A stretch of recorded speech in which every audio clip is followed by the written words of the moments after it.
This is Gangsta-Gangsta, and I am your host, Askari Abdul-Aziz. And today, well, alhamdulillah, we are talking with Mr. Andre Edmund, who I call Abdul-Aziz. We'll talk to him, and as you can see by the promo, he has done over 3 decades in a California prison and was then deported for his Cripp'in. And thus are the name of this title of the show, Deported for my Cripp'in. All right. So with no further ado, alhamdulillah, we're going to bring in our good brother, Abdul-Aziz. So what's going on, bro? Assalamu alaikum, all is well, brother. Just here on the other side of the globe, just absorbing life free after, like you say, 3 decades in prison, incarceration, living with the ability to make certain decisions and just to take a step back and absorb everything from the colors of the trees, brother, to going into a store and having a multitude of things to pick from. Small things, brother. Yeah, But I'm well, all is well. Thank you for asking, good brother. yeah. Well, alhamdulillah, alhamdulillah. Wa alaikum salam tullah. So now now people will have heard me say salamu alaikum, you say wa alaikum salam, and all this. They have heard this. We don't want people to confuse. It's not a religious show. People who have seen my broadcast before know that I am unapologetically Muslim, alhamdulillah. But this is not a religious show. My co-host Michael Hall, he's not here today. He's actually a deacon in church, so he's actually this actually is being filmed on a Sunday, so he's at Okay. church. But that's a baby duck from West Side Detroit Gangsta. Okay. Used to be. Doing well. But okay, yeah. So yeah. But in any case, let me get right into it. So Yes, sir. how long did you do in prison? I did 30 years, 9 months, because when I got parole, I went right into federal ICE custody. So it was a little extended time after I got actually paroled. So you paroled after 30 years, 9 months, or the ICE custody is including the 30 years and 9 months? Including everything together, state custody Okay. and federal custody. So what year did you go down? I committed my offense January 15th, 1992. Okay. And is that the day that you got arrested? Did you get arrested later? No, Or did they I come? got arrested that day. I got arrested that day. Oh, you were a very bad criminal, huh? You got arrested that day. That day, I think it was like 3 p.m. in the afternoon.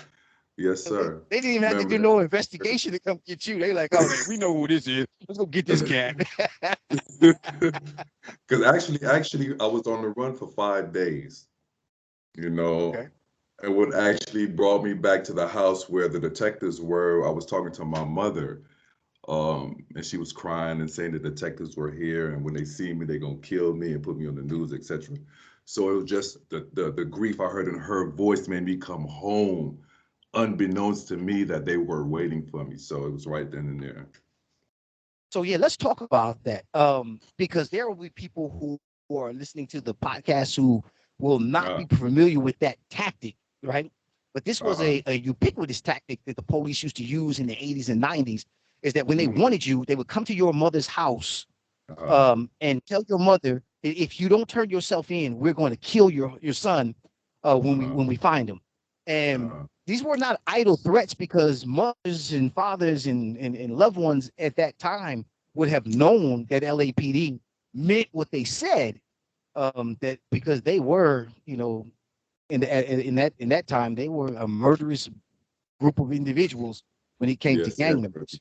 You know, reputation. Yes, sir. They had Mhm. that reputation, especially in my neighborhood, in the West Yeah, Los yeah, Angeles area. yeah. That's true, man. That was it was crazy. It was a crazy time. It was a crazy Yes, time. sir. So so what is your crime? What was your life crime?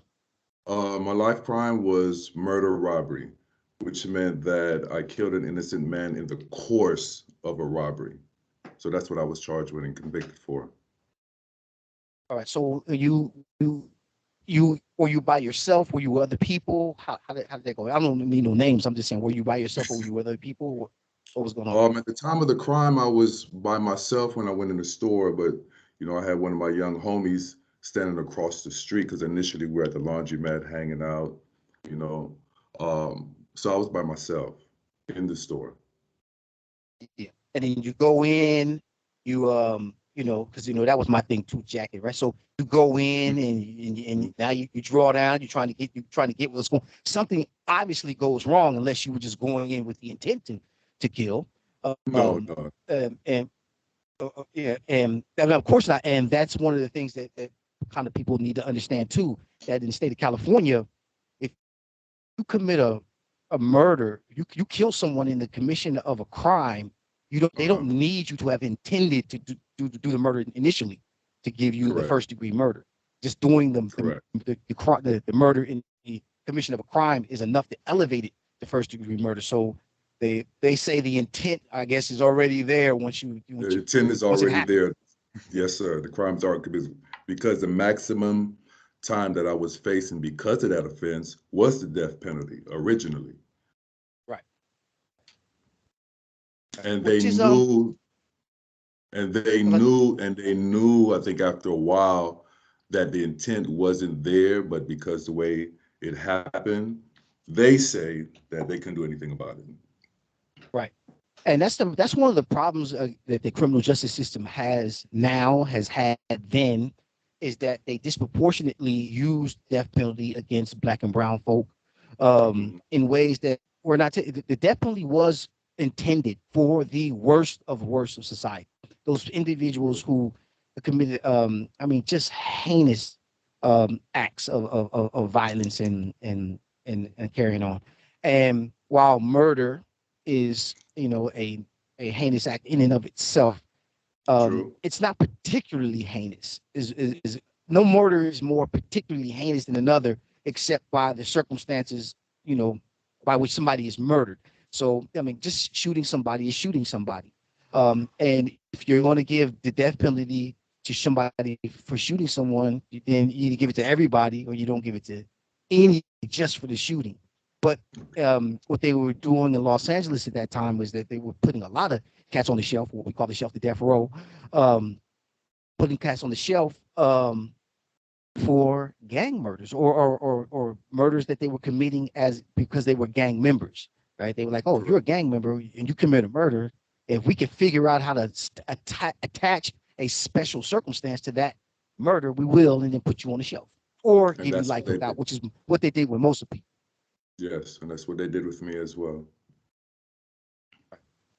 So you ended up with a life without the possibility of parole sentence. Mhm. So while you're there, you're in prison. What effect did that? Tell me, talk to me about your trial. And when you get found guilty, was your mother or father or anybody, your loved ones in the courtroom? When I got found guilty, my mother was present, my father was present, and my sister. They were in the So what courtroom. effect? Yeah, what effect does that have on a family member? Like listening and hearing that your brother, your son has just been Mhm. sentenced to life without the possibility of parole, that they will die in prison.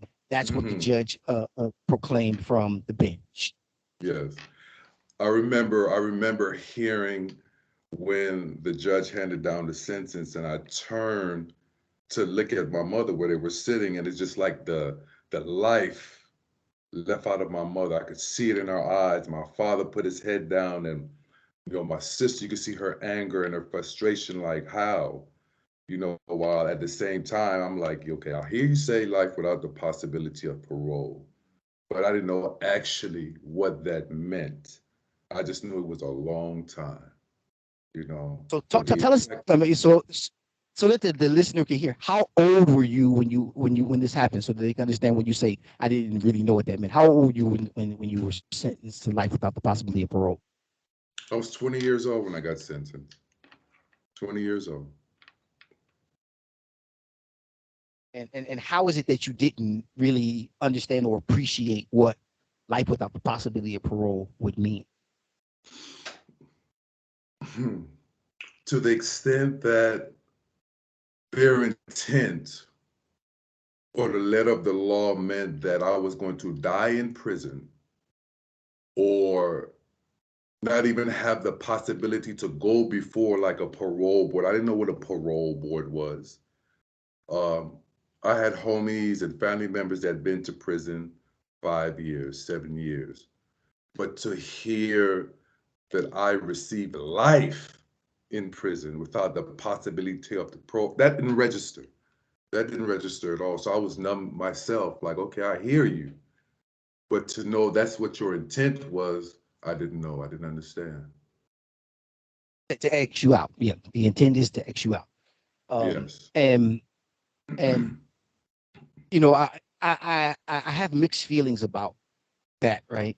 Um, I don't have a problem with, for example, you kill my family member, I kill Mm-hmm. you.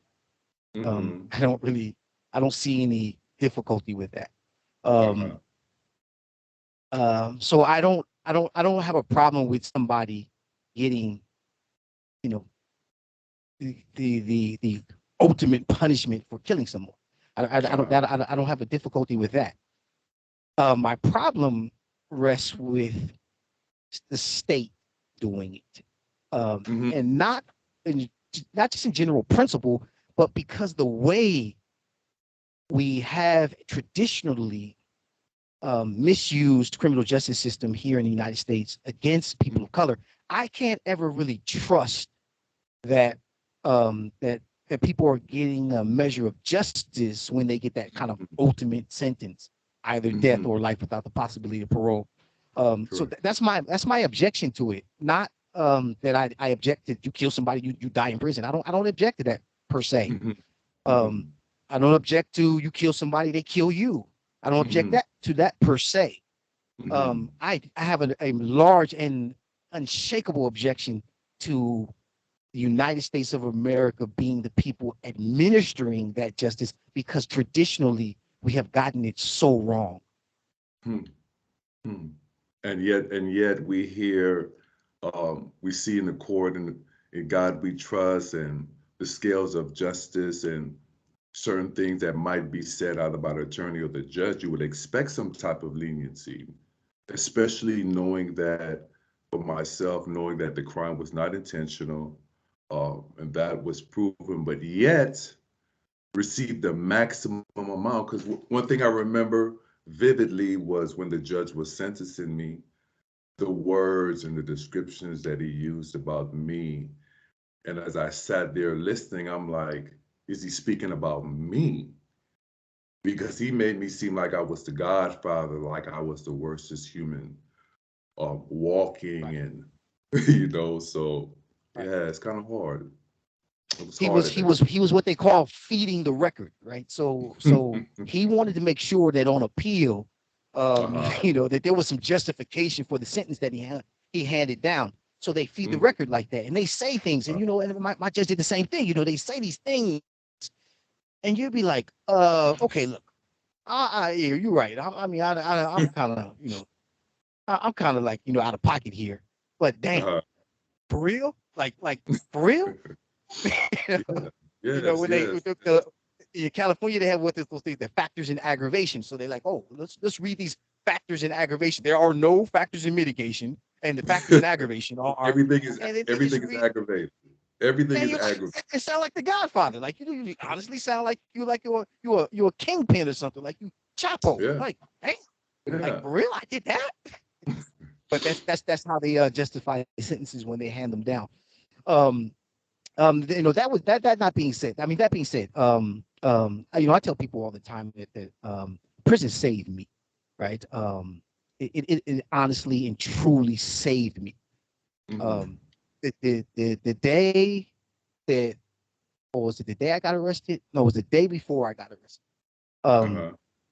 I was planning to do something, so crazy, so audacious, so out of the realm of any. It's like movie. Like if you wrote it in a movie script, people would not believe it, right?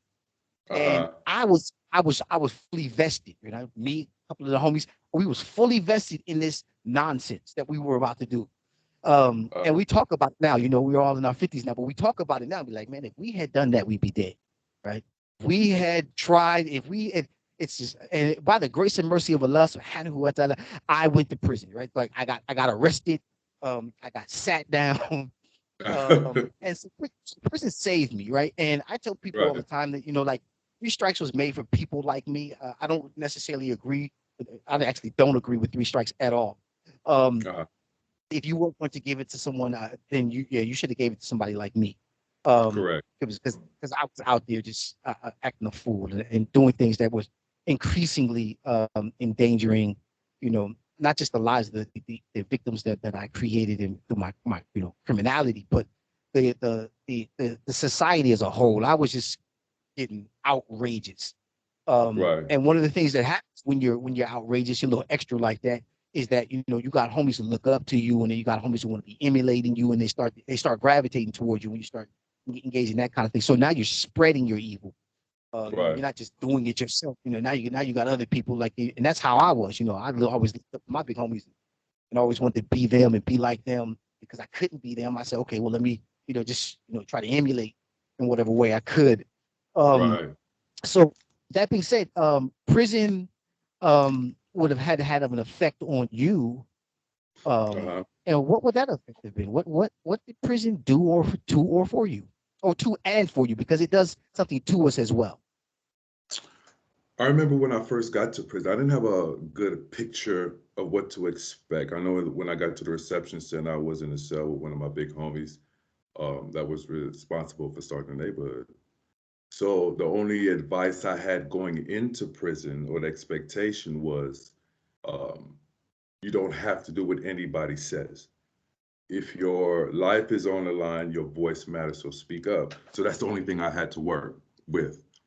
But hearing that information and knowing that, one, I was a person who was insecure, lacked self esteem, lacked certain courage, that didn't really mean too much to me. So I was more, had a sense of fear going into prison than I did any type of courage.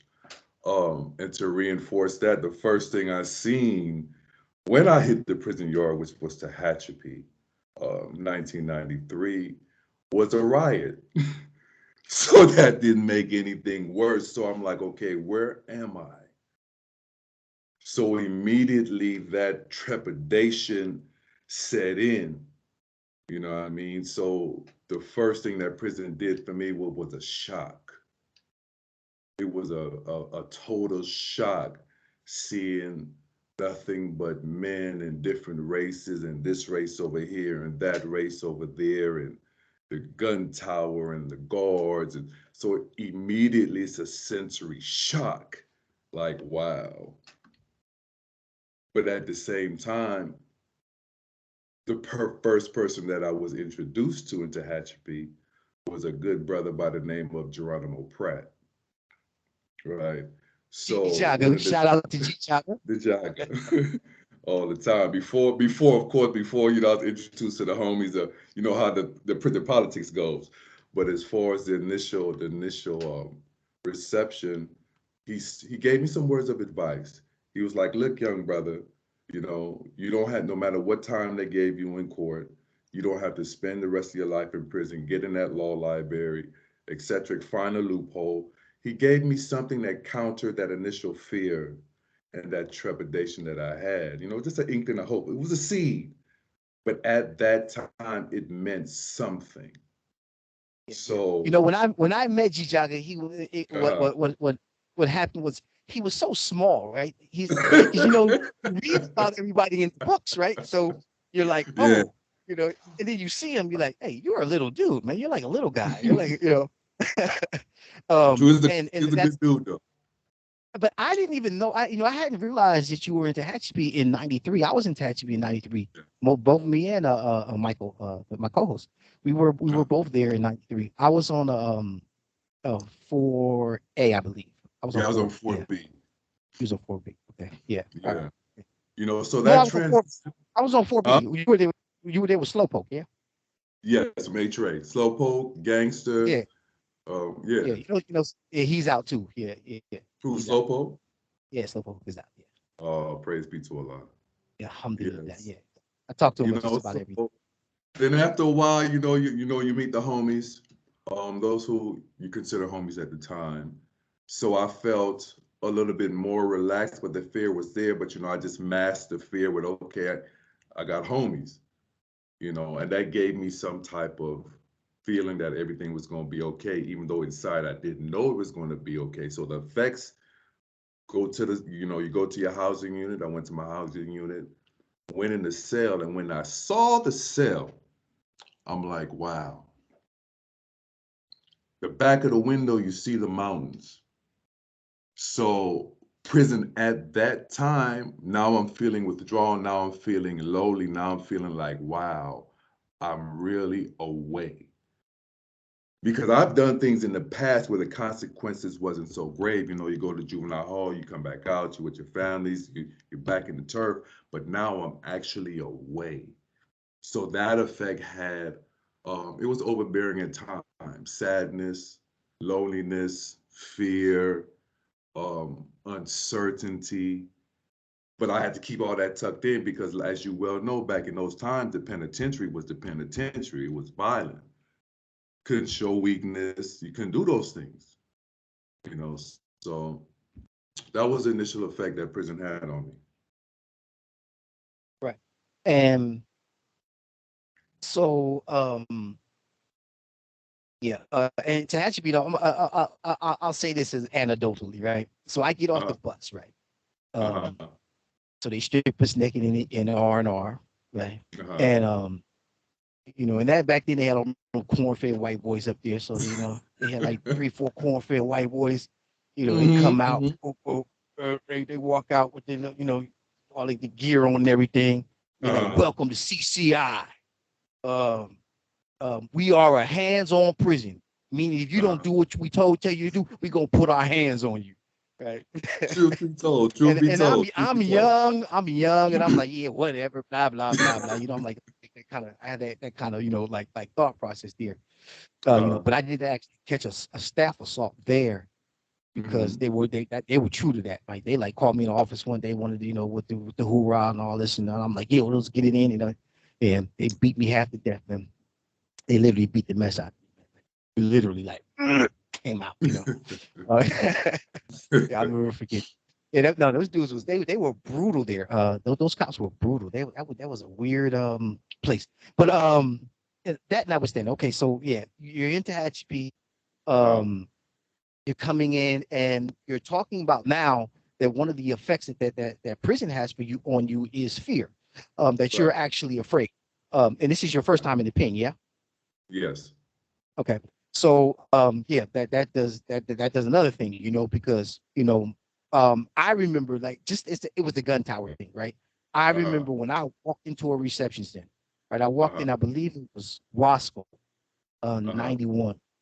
Uh-huh. Uh and I saw, you hear, I was in Hawaii for 6 years, so you hear and we had gun rails there and all that, but they don't have live, they don't have guns. They have, those less lethal guns, the block guns. But they don't, so they Uh-huh. don't have, actual live guns. So you don't see and feel that, but you hear all the stories because everybody come down from the pen, they go to the watch, they go to TS, and we was in TS. Um, Uh-huh. but when you see it for the first time, right? You see it you're walking, you got those little jumpsuits on, Uh-huh. and and it was at night. We came in at night. So we come in at night, you got only the lights on in the corridor, and then this dude walks across this gun rail with this mini Uh-huh. 14 in his hand. And I'm like, uh-oh, yeah, this shit is real. Yes. I'm looking up It's at that real. mini like, okay, this dude like, yeah. And I'm like, what is this dude walking around? Why you got this gun on me like this, man? What I'm doing, right? And and it's crazy how I you get wish used you to that. would. Yeah, yeah, yeah. I wish you would. And so, yeah, but like I said, it's crazy how you get used to living under the Mhm. gun, right? How Right. how how how, how accustomed you become to that. But that Mhm. does something to you. Always Yes. living under the threat of violence Mhm. does something to you psychologically. It changes you. And that's one of the things that we're talking about in this podcast is we want to talk about the real effects of making the decision become a gangster. When Mhm. you make that decision to enter to be a gang member, to come into as Michael would call it, gangsterism, right? When you make that Uh-huh. decision to Mhm. do that, right? There are lifelong effects on you that there and things are taken from you you can never get back, right? You are changed Mhm. in ways that you can't change back. Mm-hmm. And when you make that decision, and one of those things is like if you go to prison, particularly in California, I think California and maybe one or two other states are actually the only prisons that have guns inside their jails, like where they actually where the guns are actually, because we live under the gun literally. Like you in your Mm-hmm. housing unit, you're under the gun. You in the shower hall, I you're under think the it's in gun. You go to the Louisiana. yard, you're I under the think gun. it might be in Louisiana. Louisiana, yeah. I know there's like only a couple of states that do that. Like other Uh-huh. everybody else, they don't have guns inside their jail, only on their yards. But Right. so and so we're always living under the constant threat of officers shooting you. Um, Mm-hmm. and then to have to live and act in that environment actually does something to you. Mm-hmm. Because you're in prison, particularly in California, you have to act, right? You have to behave as a Yes. prisoner. You have to get out there and do what prisoners do. And that Yes. always involves the possibility of one of them people up there, you know, Mm-hmm. sliding one at you. Mm-hmm. Um, and and you have to live like that, you know, or and even if you're not doing something, right? I mean, just the fact that they got the guns on the yard. And Uh-huh. for the viewers and listeners who might not appreciate this, I'm not talking about a gun, right? Like Uh-huh. Mm-hmm. at any given time on the California prison facility, you got at Mm-hmm. least six guns um pointed like directed at you. If you're on the True. yard, you got six guns directed at you. If you're True. in your housing unit, they got too many 14s up there. Mm-hmm. They got the 37 millimeter, 40 millimeters up there. Mm-hmm. You know, ammunition, and then the guards on the floor. They don't. But in high desert, they used to bring the gun out the tower, right? So they didn't like keep the guns in the tower. If an incident happened on the yard in high desert, Yeah, they they bring they it. bring the minis out on the yard. So like yeah, like we gonna kill you if you don't stop. You know, You know, so or if you don't get down, or if you don't follow some right. type of order, if you look the wrong way sometime, depending on who it was, Oh you yeah. know. Yeah. Yeah. It used to be when I first came to prison. It used to be, pow, get out. Right. Shoot first, Then I, shoot first, then right, get out. Yes, right. It was sir. shoot like, pow, get out. Right. Uh, But then they, that stuff happened in Corcoran, and then they had to change their shooting policy.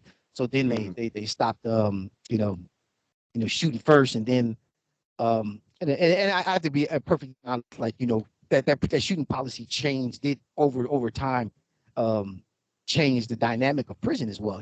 They were they stopped shooting people. They stopped killing people with those guns uh, on a regular, and it was very few and far between. They still kill people, but it's very few and far between. But mm, back to you. So um, you're sitting in England now. You're not in the United States, and you were talking about this that you were in ICE detention. What was yes. that about? Why were you in ICE detention? I was in ICE detention because I'm not a U.S. citizen. And based on another law, federal law, now that I escaped, so to speak, state custody, I'm subjected now to federal custody because I'm not a United States citizen. Although, as you well know, I did time in the United States military in the Army. That still didn't make me a citizen. So, uh, right after I finished, right out from R&R, Chuckawalla State Prison, you have two federal officers waiting. So I went right to Desert View Annex in Adelanto, California. So And they how can long did you stay in decide ICE what custody? to do. 3 months. Okay. 3 months. And that was the shortness, I guess, of it was actually your own decision, right? You only did 3 months there because you made a decision to leave the country voluntarily, like this I'll leave, rather than Yes. say, hey, I'm a U.S. veteran. I've actually lived here my whole life. I'm really an American. By all any objection, I mean, True. objective standard, I'm True. an True. American. But I know I was born in England, so you gotta send me back there. But I want to fight. You said no because what? Well, voluntary, I wouldn't say it was voluntary because as I came to find out when I got in ICE detention, because of the crime that I had, they call it an aggravated felony. Regardless of how much time I spent in prison, it was the category of crime that I committed, which made it automatically deportable. The only relief that I did have, one, because I was a permanent lawful resident. And the benefit of that was just going to court and going through the normalities, which could last in excess of 3 years. And the things that were already against me, as we already talked about earlier in the program, everything was aggravated. The Right, crime is right. aggravated. The crime is serious. The crime is not what I did in prison over the years to eventually gain my freedom, but just because of the crime, which happened in 1992. So, in order for me to even have a fighting chance, I would still have to be in custody, and that could last up to 3 years. And that's, I wasn't prepared to spend any more time incarcerated and kept as a slave, brother. So yes, Yeah. that's why No, I'm I in mean, London today. yeah, I know and appreciate that. And those who are from this particular culture will absolutely know and appreciate that once you get out of prison, Mhm. particularly after you've done decades and decades and decades of time in those places, like you like, look, man, you ain't put no more handcuffs on me. Like, I'm good. Look, once I can get you people up off me, I'm good. I can't do it again. I tell them I ain't got nothing else left in me. I ain't got no more penitentiary left in me. So, you Yo, know. no, even though I Yeah, was free, it's still psychologically weighing. It still weighs emotionally. It still weighs financially. That's another aspect of my incarceration goodness. is the financial cost and the burden upon our families. Um, so all those factors taken into consideration. My father passed when I was in custody. I'm losing loved ones. I'm taking on all these weights, and they still want you to do it more, and it's too much. After a while, you got to say no. It's too much. My mind wants to be free. My heart wants to be free. My soul wants to be free. Everything wants to be free. You know. Yeah. Yeah. Everything All wants right, to so be. I'm gonna drill into some questions here. All right, so Mhm. you were who from where, I was Lil Droopy from Schoolyard Crips. and when did you get put on your set?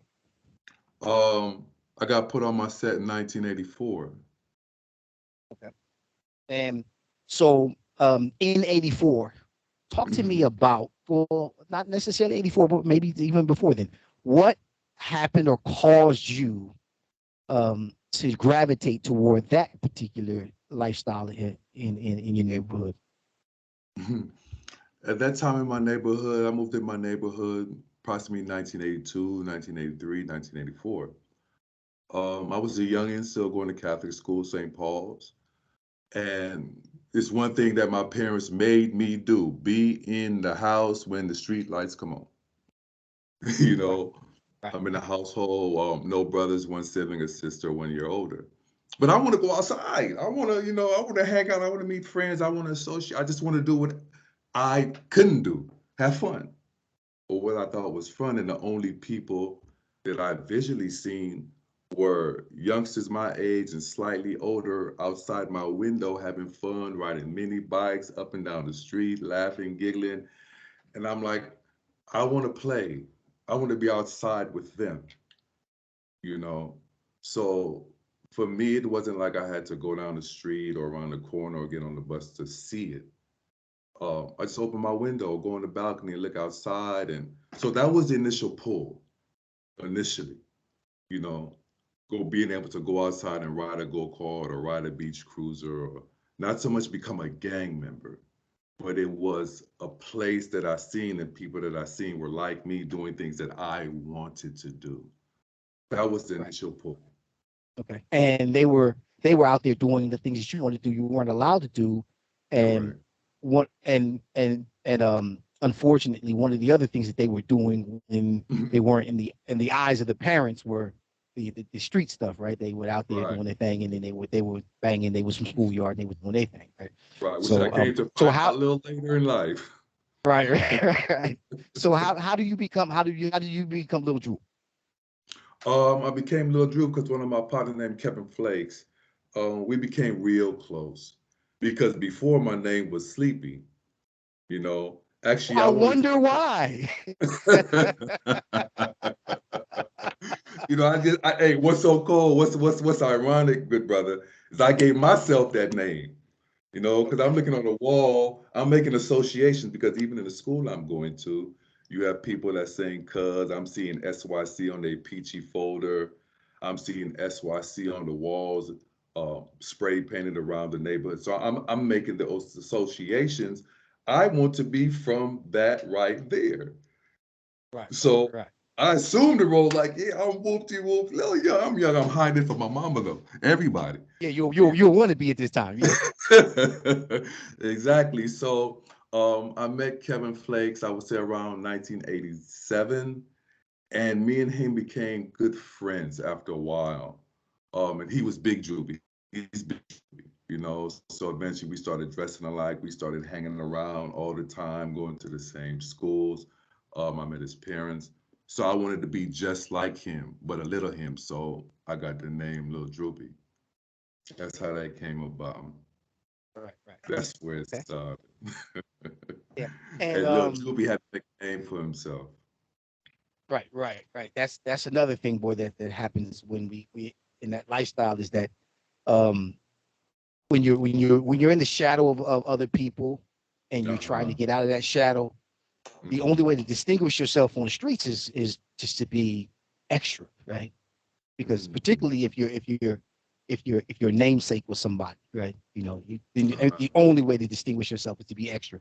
And Mm-hmm. that's problematic in itself because again that changes you. All right, so now I know you are an imam. I am an imam, alhamdulillah. So let's talk about that. Let's talk about how you moved away from being Lil Mm-hmm. Droop and into Islam. What happened there? What was your story of becoming Muslim? That was very, very, very gradual because it was around, I would say 1994, 1995. My father sent me a Quran. And I was still, I was Lil Droop in the penitentiary and I was, gaining momentum with my name. So but at the time when I got it, I was like, okay, what's this, a book? I would just put it on the TV. Another occasion where Islam specifically came up was in the visiting room. My father asked me, what's up with the Muslims in there? I said, just the same thing with the Crips, and that meant problems, drug dealing. So that was my association with Islam first. Shortly after that, I would say about 3 months, a brother by the name of Salahuddin, many people right well know General Tone song from Black Peace. He Yeah. invited me to Shout out, Juma, shout man. out to He the said, general. he said, come on over to Juma, brother, because though at the time our neighborhoods were enemies on the street, it was a different thing in prison. So I went to Juma, and that was my initial contact with Islam. I didn't know anything about it. I just went because he invited me. But when I looked around, I'm like, okay, I see brothers studying, I see brothers exercising, I see a few people that I knew, which were still gang members. So that was the draw. That was the initial draw. Um, Outside of that, I would read different books. At that time, I was studying world religions. I was always into education. So reading, as you well know, was one of the things that was lightweight mandatory for the homies in the pen, reading certain books, reading certain literature, and Islam was always mentioned, Muslims and et cetera, et cetera. So that became the draw, the discipline, what I heard, um, certain things that Muslims expressed, that Islam taught, that I wanted inside. Like peace, correction, not things other people knew, but what I knew inside, I wanted, I needed, perhaps unanswered questions I heard in Islam. The brothers talking about it, outside everything else that I see Muslims do. So those were the initial draws that brought me into Islam or the practice of Islam. One of the things that we faced while we were Mm, there um, mm-hmm, were that there were individuals who would come into faith traditions. We'll talk about Islam now because we're Muslim, yes. But there mm-hmm. were people who would come into faith traditions um, because and use them almost like a protection agency. Right? True, true. They would come in because they were afraid of Mm, being in the realm and the place that they were before. right? Uh-huh. And then there were others who came into faith because, as you alluded to, there were some kind of unanswered questions lingering in our minds. Mm. And the truth of the matter is, I became Muslim because being a gangster didn't work for me. It Right. hadn't worked out, right? I went to YA in 1984 Uh-huh. with a 18-month sentence. I did 6 years, or like you just did in the beginning. I did 5 years, 11 months, and 20 days. And I did 6 years in YA, Uh-huh. Um, Uh-huh. uh, after Why is that and you the reason remember it? is because I needed to I was working a system. The system was Mhm. I was from Detroit Gangsta. And Detroit Gangsta, Mhm. man, with this, like, you gotta be the cream of the crop. You Detroit Gangsta. Uh-huh. And I Uh-huh. was building J Moss. Like J Moss needed to be somebody. I need to put this name out there in this system. Right. So I have to keep doing. And ultimately that ended up with me, spending 6 years there, right? When I was Uh-huh. supposed to get out Uh-huh. 18 months. Um, Uh-huh. and that didn't work for me. So then I'm Mhm. going out. I leave while I was in YA. I went to the youth authority. I mean, not the youth authority. I went to TS, and I was in Uh-huh. college, right? So I graduated from college there, and then I got accepted to UCLA. I go out to UCLA. Okay, boom. Mhm. When I go out UCLA and the summer hits, no classes. I go back to the set. What do I do? Uh-huh. Go to the penitentiary, right? So Mhm. now, boom, I go to the penitentiary. I do 4 years, right? I get out, Mhm. right? I get out, and I say I'm a square up. I don't. I mean, I'm not gonna go into what happened. I talked about it on other episodes. But like, okay, Uh-huh. I go back. I go back to the set, back playing Uh-huh. around with the homies, right? Uh-huh. Bam. They washed me up that time because I walked off 27 after that one, right? They gave me Mhm. 31 years and 8 months. I walked off 27 of that. Remember you And shared that with me. yeah, and that was just boom, like bam. So they hit me with that. But during that term, right? That was that term where I was in the county chilling. I was looking like, wait a minute, man, this is not working for me. Like that, this is not working. I mean, everything I'm doing is just leading to me being unfulfilled in any of the dreams or aspirations I have. And I'm you know me personally. So, I'm a dreamer, brother. I dream about stuff. I want to create things. I'm always in that space. And, the truth of the matter is being a gangster will stymie that because being a gangster means that you have to give everything over to that, right? Your mother doesn't Right. matter as much as the set. Your kids don't True. matter as much as the set. Don't nothing matter as much as the set. When the homies say it's time to ride, it don't matter what your It's mama say, right? right. You either ride or you kick off the set. Period. There ain't no in between, right? So, you in the penitentiary and you doing that, like when it's time to go, and you don't care Uh-huh. about you got no family visit coming up. Nobody care nothing about you got a parole day coming up. None of that. No None of that's family not visit, no none of that. None none of of that. that. Like, man, what you mean? What you mean, homie? You gonna let us be stomped out here because you got a family visit coming? Okay. So you have to give up everything to be a gangster. And so my dreams and aspirations weren't being fulfilled. And so that's kind of like that kind of unanswered question, that kind of thing, like what is there more to life than this? And it felt like a curse almost, like being incarcerated all that time. So since 1984, I've only spent 13 months on the streets before I Mhm. paroled in 2020. I went to MCRP in 2021 and I paroled from there in 22. So before I paroled in Mhm. 22, right, I was Uh-huh. incarcerated from 1984 until 2022. I spent 13 months on the streets, right? Um, Mhm. and none of my real dreams and aspirations were able to be materialized because I'm constantly giving myself over to the set, and that Mhm. means that you got to suffer all of these things. Right. So when I became Muslim, and I became Muslim early on, when I like my second term, I became Muslim. Mhm. And then, like you say, it's a gradual thing where you become stronger and stronger. Um, but that's what that was. It was like, man, I got to try something new. 'Cause this right here, Right. like getting Right. locked up and staying locked up, that ain't working I'm for me. So let me try working. something different. And Right. that's what Islam was for me. Is like, or it was like looking at it, and like you, I was one of those world explorers. I was exploring the world's religions, looking at different things, and Mhm. Islam landed on me, and it just made sense for me. And I know it doesn't make sense for everybody. Alhamdulillah, I say to you, not another. Right? Like, oh, do your thing, man. Or catch up with your crowd, right? Because it works for me. So alhamdulillah. All right. So now, um, so talk to me about that too. Like, as a Muslim, um, what is your life different like? Or I mean, not even as Muslim. I mean, alhamdulillah. I mean, I don't think we can separate the fact that you rode as a Muslim from anything from your actual life. So Uh, so talk to me about that. Uh, your life after parole. What does it look like? What does it feel like that is different from your life prior to going to prison? I can honestly say that my life now versus my life before I came to prison, it has a definite meaning. It has a definite purpose.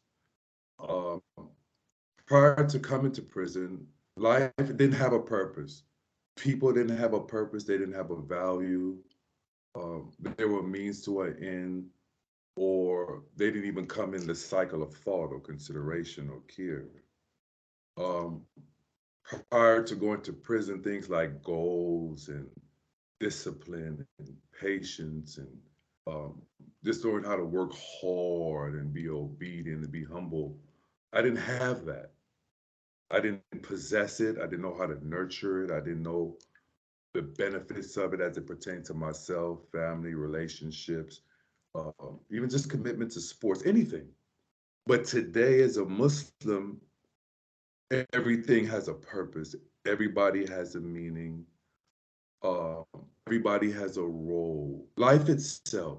And that's one of the main things that Islam helped me with. It put things in perspective on a worldly level, worldly meaning finding my way of who I am in relation to my mother, my father, my friend, my foe, a mate, a job, anything.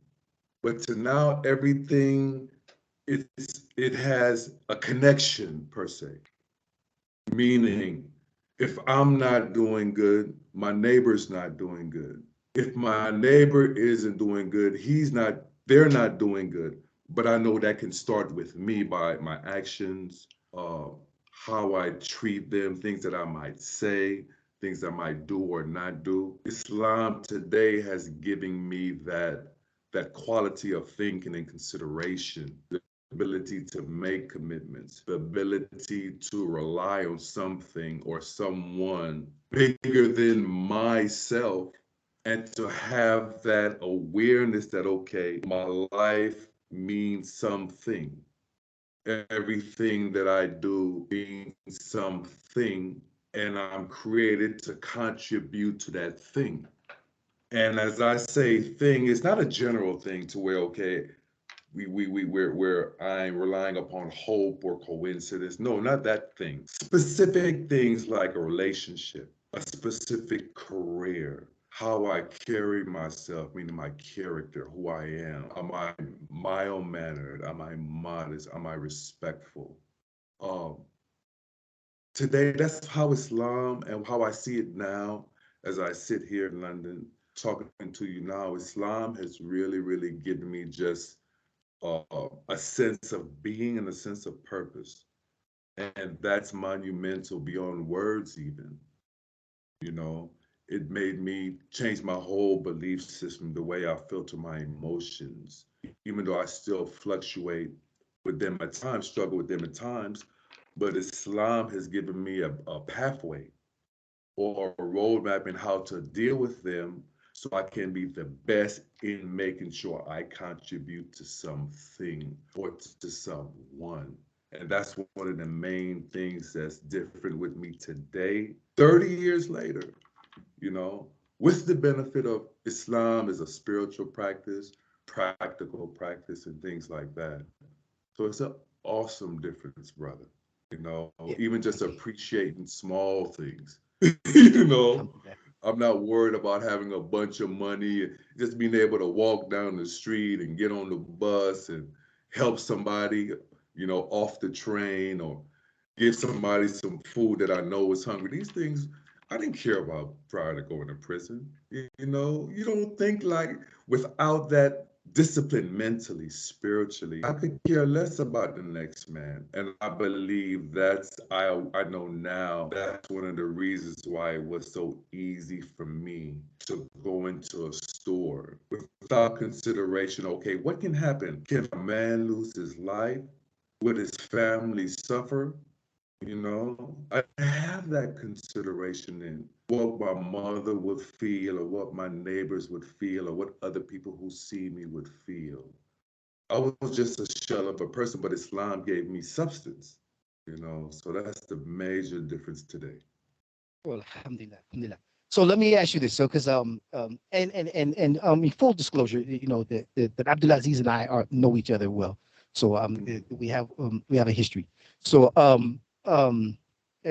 now I want to talk about some of the other things that happen in our lives um Mm, as a result of well, not as a result of anything, but some of the things. For example, I know that you were in Reflecting Shakespeare, right? yes. And that you you put your shining on in that group, right? Now, full disclosure, I am an employee of the Old Globe. I work for the Old Globe, which is where Reflecting Shakespeare comes out of. I am a teaching artist at the Old Globe, and I am a teaching artist with Reflecting Shakespeare. Um, but we'll talk about that.